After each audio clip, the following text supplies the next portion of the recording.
Cela ne pourrait pas passer inaperçu, surtout avec la montée en puissance de la technologie.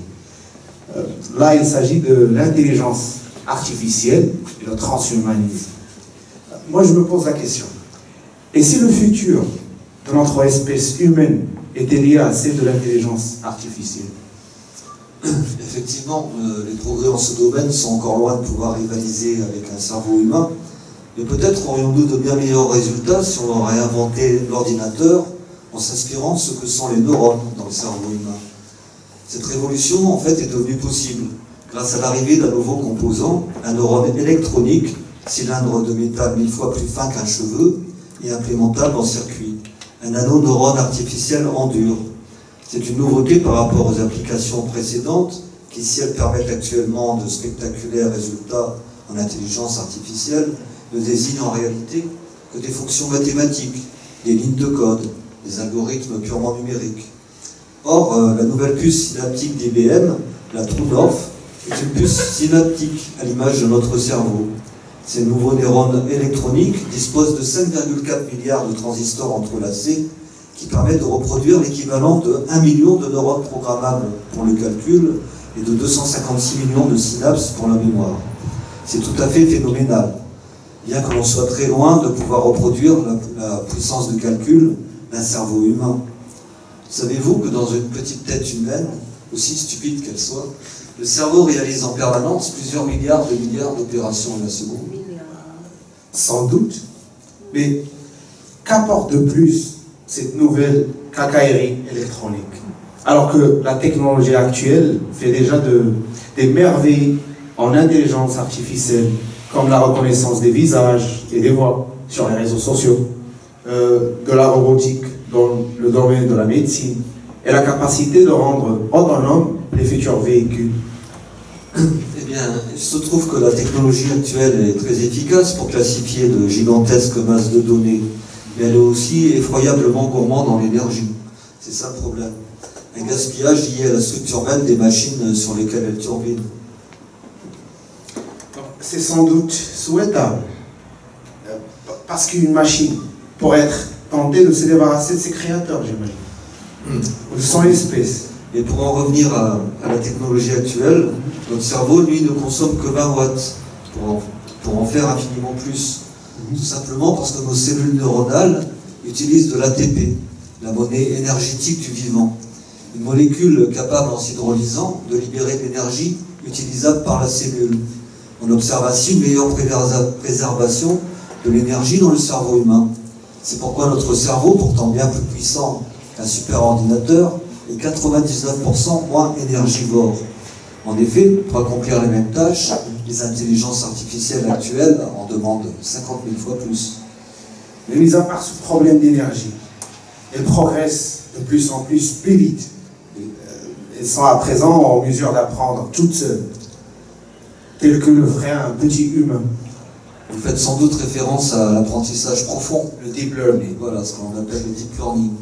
Une méthode d'apprentissage automatique fondée sur l'apprentissage de modèles de données.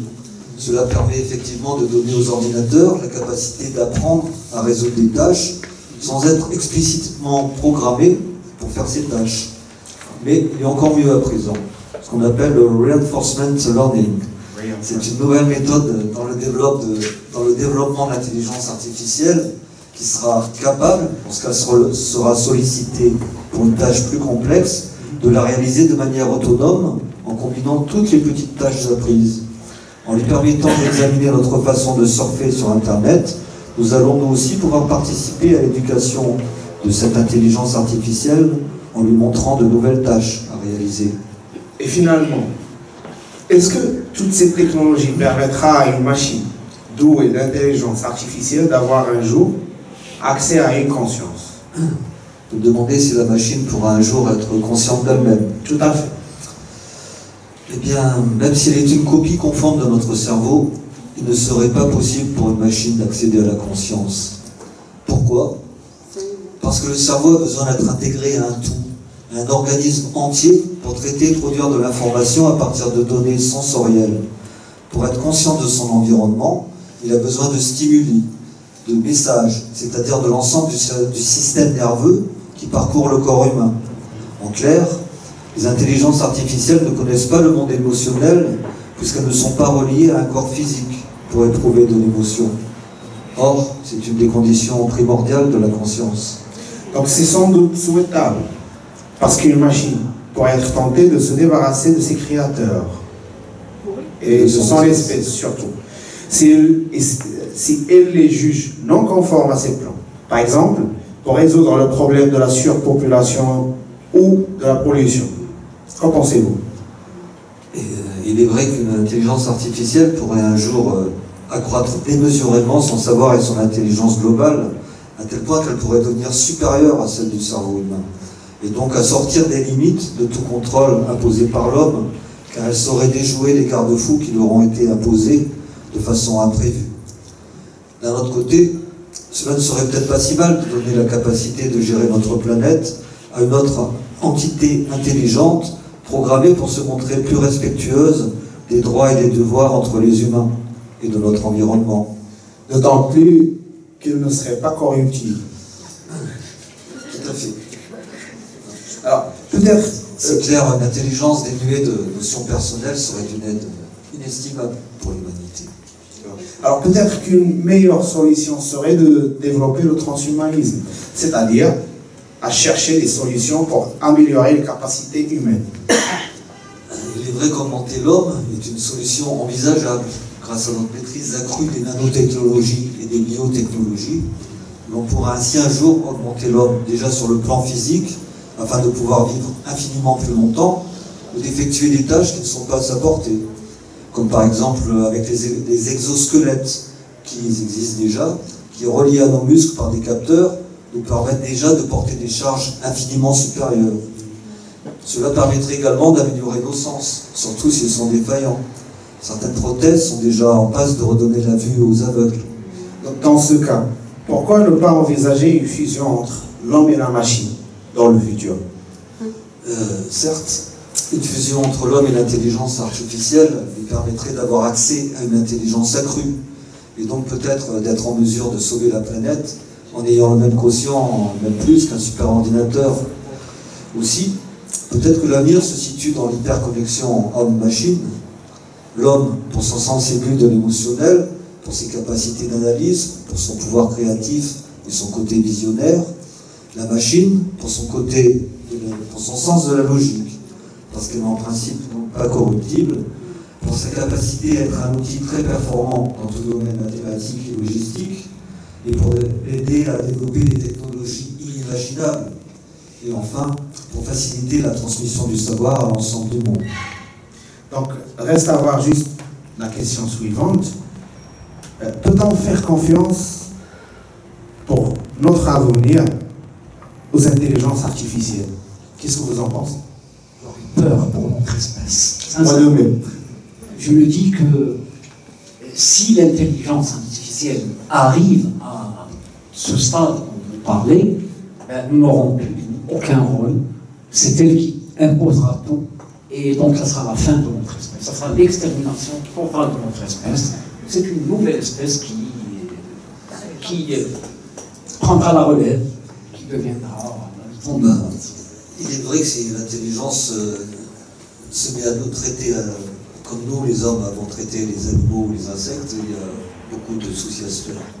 Par exemple, dans le cas des machines automatiques qui ont volé le travail à des humains, est-ce que c'est pas nous qui faisons fausse route sur ce qu'est le travail, par exemple? Parce que finalement, ce qu'on a donné aux machines, peu d'humains le voulaient aussi. C'était des tâches automatiques, très pénibles. Très développées. Et surtout, et quoi? Très développées. C'est des tâches pénibles. Non, des tâches. Je veux dire, c'est quand on parle de machines qui ont substitué des humains, c'est quand même le Fordisme, c'est le travail à la chaîne, où les conditions de travail étaient horribles. Et alors, et c'est le modèle économique qui a fait qu'on a supprimé ce travail à des ouvriers. Mais en fait, est-ce qu'il ne serait pas temps de redéfinir la notion de travail? Cette intelligence artificielle, elle est créée par l'homme, c'est pas une force externe, en faveur de l'homme. Oui. Donc c'est cette équation que l'homme doit résoudre. Oui, mais Oui, ça, oui. c'est ça. C'est son cerveau qui est, il est capable de ça. résoudre. Eh bien, écoutez, Mais c'est il doit l'avenir faire... c'est l'avenir qui va le dire. Monsieur Bourdon. Un dernier mot. Oui, c'est un débat intéressant dans le sens où on pourrait rentrer dans une société des loisirs plutôt que de celle du travail acharné. Grâce à l'intelligence artificielle. Voilà, grâce à l'intelligence artificielle.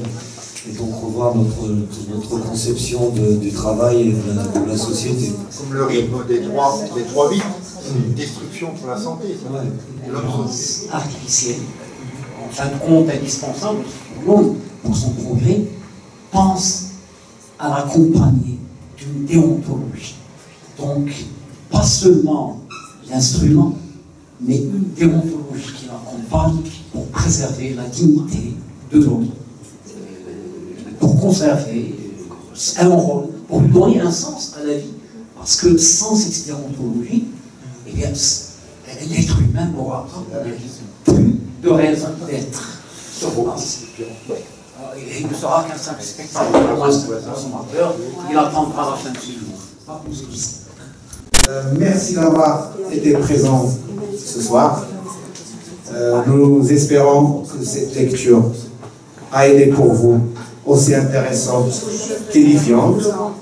Si vous souhaitez vous procurer le livre, poser des questions, ou même avoir une transcription en PDF de cette conférence lecture, n'hésitez pas à contacter Jackie Bourgon sur les réseaux sociaux, sur Facebook, Jackie Bourgon, ou par mail, jackie.bourgon@gmail.com.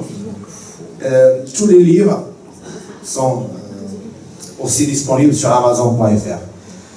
Merci encore une fois. Je vous remercie pour votre présence. Passez une excellente soirée.